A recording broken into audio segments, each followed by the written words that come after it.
Hello दोस्तों, नमस्कार। तो कैसे हैं आप सभी? आशा करते हैं आप बहुत अच्छे होंगे। दोस्तों, आज के हम इस वीडियो में बात करेंगे डीसी जनरेटर के पार्ट 3 के बारे में।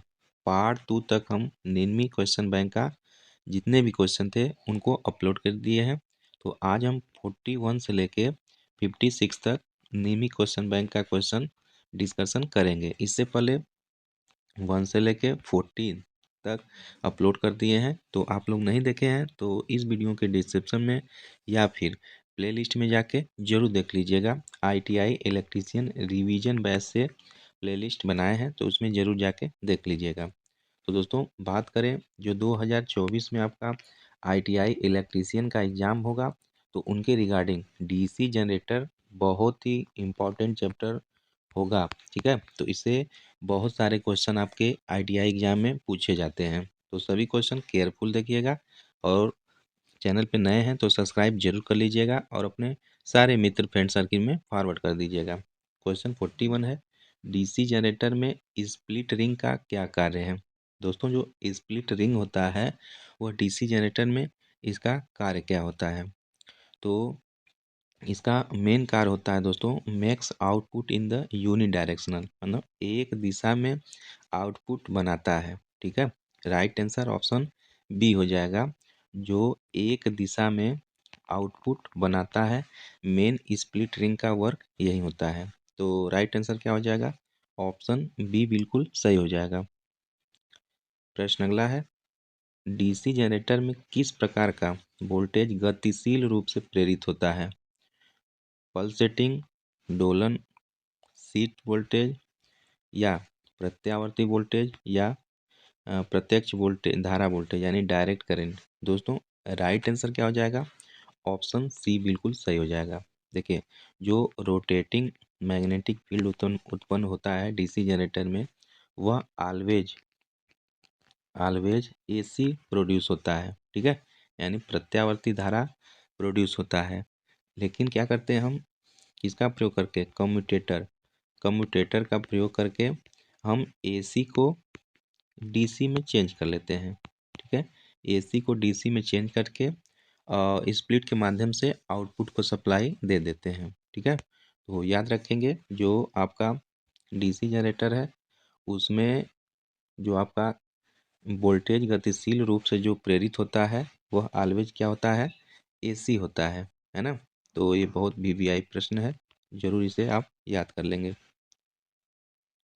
प्रश्न अगला है, एक्स के रूप में चिन्हित स्लॉट का उद्देश्य क्या है? दोस्तों, जो एक्स के रूप में चिन्हित स्लॉट दिखाया गया है, तो इसका उद्देश्य क्या होता है? तो दोस्तों, मेन इसका जो उद्देश्य होता है, कुंजी तरीका ठीक करने के लिए होता है, यानी टू फिक्स द के वे को फिक्स करने के लिए होता है। तो राइट आंसर क्या हो जाएगा? ऑप्शन ए बिल्कुल सही हो जाएगा। क्वेश्चन अगला बोल रहा है, डीसी जनरेटर में फील्ड कॉइल का उद्देश्य क्या है?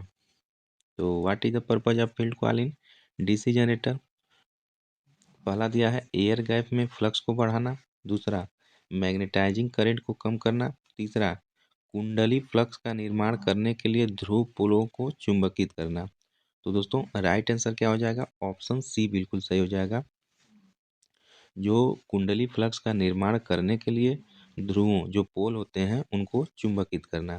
तो राइट आंसर क्या हो जाएगा? ऑप्शन सी बिल्कुल सही हो जाएगा, जो डीसी जनरेटर में फील्ड कॉइल होता है उसका उद्देश्य होता है कुंडली फ्लक्स का निर्माण करने के लिए ध्रुवों को चुंबकित करना। ऑप्शन सी बिल्कुल सही हो जाएगा। प्रश्न अगला है, बड़े डीसी जनरेटर मशीनों के पोल कोर बनाने के लिए किस धातु का उपयोग किया जाता है? जो पोल कोर होता है दोस्तों, वह बनाने के लिए किस धातु का प्रयोग होता है? सॉफ्ट आयरन का, कास्ट स्टील का, या स्टेनलेस स्टील का? तो राइट आंसर जो हो जाएगा, ऑप्शन सी सही हो जाएगा, जो कास्ट स्टील होता है इसका प्रयोग किया जाता है पोल कोर बनाने के लिए। पोल कोर बनाने के लिए बड़े डीसी जनरेटर में, बड़े डीसी जनरेटर में। ठीक है, तो राइट आंसर क्या हो जाएगा? ऑप्शन सी बिल्कुल सही हो जाएगा। प्रश्न अगला है, क्यों pole core stamping DC generator में पटलित करते हैं, यानी why the pole core stamping are laminated in DC generator. पहला, reduce air friction loss, reduce windage loss, reduce hysteresis loss या रिड्यूस ईडी करंट लॉस। तो राइट आंसर ऑप्शन डी हो जाएगा। भंवर धारा हानि को कम करने के लिए क्या आता है, स्टम्प स्टाम्पिंग डीसी जनरेटर में पटलित करते हैं, यानी जो पटलित लेमिनेट करते हैं मेनली किसको दूर करने के लिए किया जाता है, ईडी करंट लॉस को, ईडी करंट लॉस को। वही बात करें हिस्टैरिसीस लॉस को कम करने के लिए, तो उसके लिए हम सिलिकॉन सिलिकॉन मिलाते हैं कोर में, ठीक है, याद रखेंगे। तो यहाँ पे राइट आंसर ऑप्शन डी हो जाएगा। अगला प्रश्न है, इलेक्ट्रोप्लेटिंग प्रक्रिया के लिए किस प्रकार के डीसी जनरेटर का उपयोग किया जाता है। तो दोस्तों इलेक्ट्रोप्लेटिंग प्रक्रिया के लिए हम इसका जो प्रयोग करते हैं, तो पहला है शंट जनरेटर, सीरीज जनरेटर, तीसरा डिफरेंशियल कंपाउंड जनरेटर या चौथा क्यूमुलेटिव कंपाउंड जनरेटर। तो इलेक्ट्रोप्लेटिंग के लिए हम शंट जनरेटर का प्रयोग करते हैं, ठीक है। राइट आंसर क्या हो जाएगा, ऑप्शन ए सही हो जाएगा। जो इलेक्ट्रोप्लेटिंग होती है उसके लिए हम शंट जनरेटर का प्रयोग करते हैं, या बैटरी चार्जिंग के लिए भी शंट जनरेटर का प्रयोग करते हैं। तो याद रखेंगे, राइट आंसर ऑप्शन ए हो जाएगा। अगला प्रश्न है, डीसी जनरेटर में कंपनसेटिंग बाइंडिंग का उद्देश्य क्या है। दोस्तों ये बहुत इंपॉर्टेंट प्रश्न है। जो कंपनसेटिंग बाइंडिंग होता है इसका उद्देश्य क्या होता है, तो मेनली जो इसका उद्देश्य होता है, जो न्यूट्रलाइज द डीमैग्नेटाइजिंग इफेक्ट, ठीक है, बी चुंबकन प्रभाव को बेअसर करना, कम करना होता है, ठीक है। राइट आंसर ऑप्शन सी बिल्कुल सही हो जाएगा। जो बी चुंबकीय प्रभाव होता है उसको बेअसर कर देता है, कौन, ये कंपनसेटिंग वाइंडिंग, ठीक है। ऑप्शन सी बिल्कुल सही हो जाएगा। अगला प्रश्न है, यदि शंट फील्ड प्रतिरोध क्रांतिक प्रतिरोध मान से ऊपर हो तो क्या प्रभाव पड़ता है डीसी जनरेटर में। तो दोस्तों शंट फील्ड प्रतिरोध क्रांतिक प्रतिरोध मान से ऊपर है तो क्या प्रभाव पड़ेगा, तो मेनली उस समय क्या होता है, जनरेटर वोल्टेज बनाने में विफल रहता है, यानी जनरेटर वोल्टेज को बिल्डअप नहीं कर पाता है, ठीक है। ऑप्शन सी बिल्कुल सही हो जाएगा, ठीक है। जब आपका जब आपका शंट फील्ड प्रतिरोध क्रांतिक प्रतिरोध मान से जब ऊपर हो जाता है तो उस कंडीशन में जनरेटर वोल्टेज बनाने में विफल हो जाता है। ऑप्शन सी सही हो जाएगा। अगला प्रश्न है, डीसी जनरेटर में आर्मेचर प्रतिक्रिया का प्रभाव क्या है।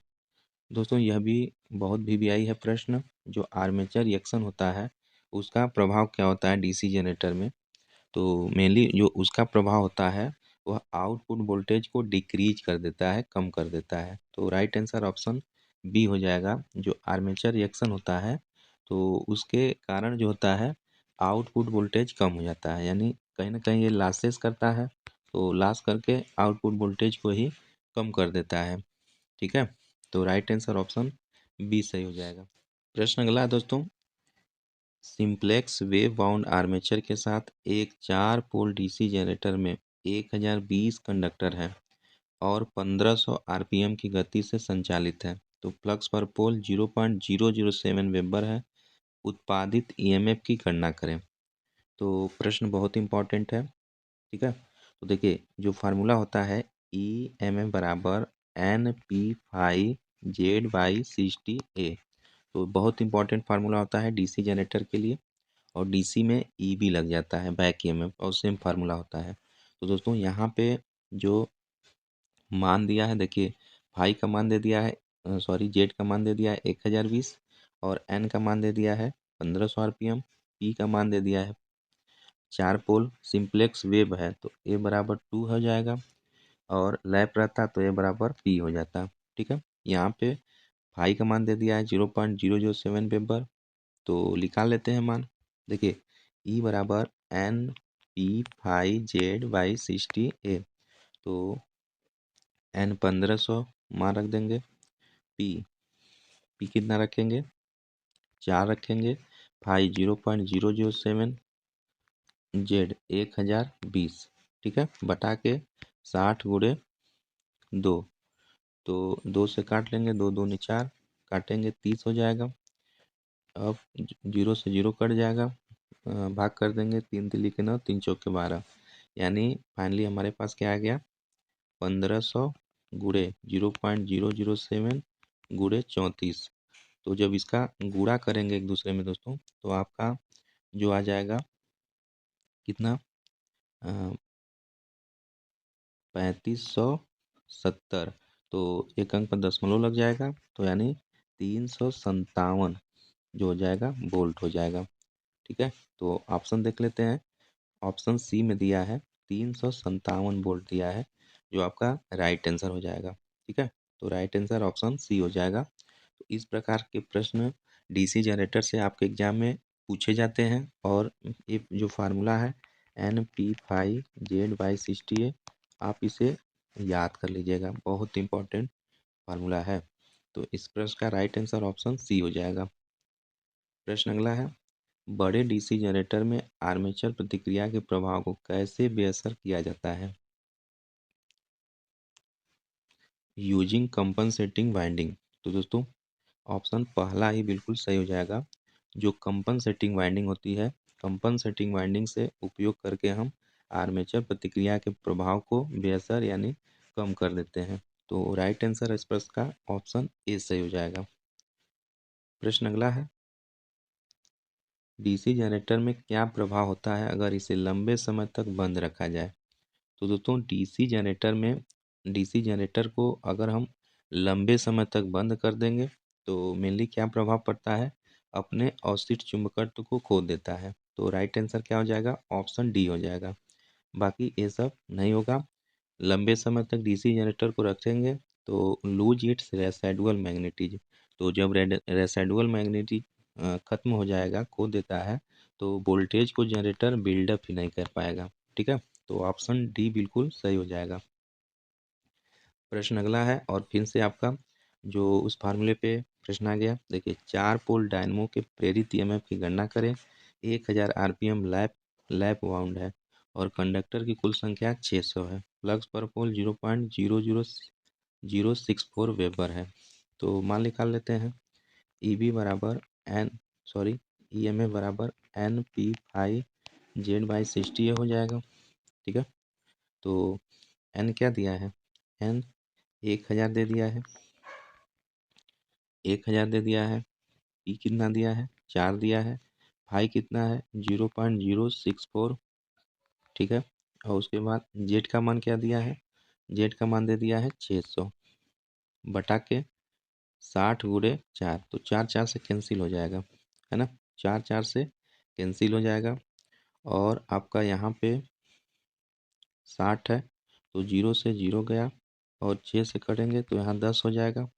ठीक है, तो आपके पास क्या बचा, 1000 गुणे 0.064 0.064 गुणे आपके पास 10 बच गया। ठीक है, तो जब भाग करेंगे दोस्तों, तो आपका राइट आंसर आ जाएगा कितना, 640 वोल्ट के करीब आ जाएगा।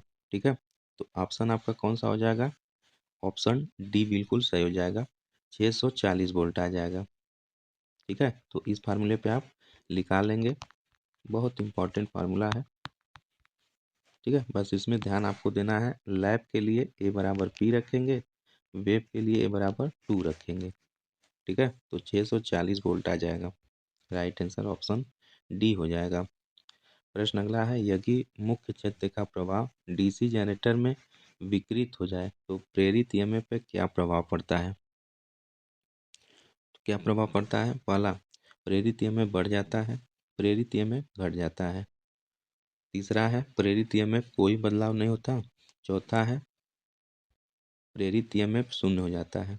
तो इस प्रश्न का राइट आंसर हो जाएगा ऑप्शन बी सही हो जाएगा, प्रेरित ईएमएफ घट जाता है। ठीक है, अगर हम मुख्य क्षेत्र प्रवाह डीसी जनरेटर में विकृत हो जाता है, ठीक है, डिस्टॉर्ट हो जाता है, तो प्रेरित ईएमएफ का जो प्रभाव होता है, इंड्यूस ईएमएफ डिक्रीज हो जाता है। ऑप्शन बी बिल्कुल सही हो जाएगा। प्रश्न अगला दोस्तों, डीसी जनरेटर में ब्रश में भारी स्पार्किंग का कारण क्या है? तो दोस्तों मेनली जो डीसी जनरेटर में भारी स्पार्किंग का कारण होता है, MNA and GNA position change हो जाता है ना। तो राइट आंसर ऑप्शन सी हो जाएगा। एमएनए मतलब मैग्नेटिक न्यूट्रल एक्सिस और जीएनए मतलब जियोमेट्रिकल न्यूट्रल एक्सिस। तो जीएनए को हम शिफ्ट करते हैं इधर उधर और एमएनए हमारा फिक्स होता है, ठीक है। तो एमएनए जीएनए का पोजीशन अगर चेंज हो जाएगा तो जो ब्रश होता है, ब्रश में भारी स्पार्किंग का कारण होता है। तो इस प्रश्न का राइट आंसर क्या हो जाएगा? ऑप्शन सी बिल्कुल सही हो जाएगा, ठीक है दोस्तों। तो आज के लिए बस इतना ही। ये रहा है आपका डीसी जनरेटर का क्वेश्चन। मिलते हैं नेक्स्ट वीडियो में, तब तक के लिए पढ़ते रहिए, मस्त रहिए। जय हिंद, जय भारत।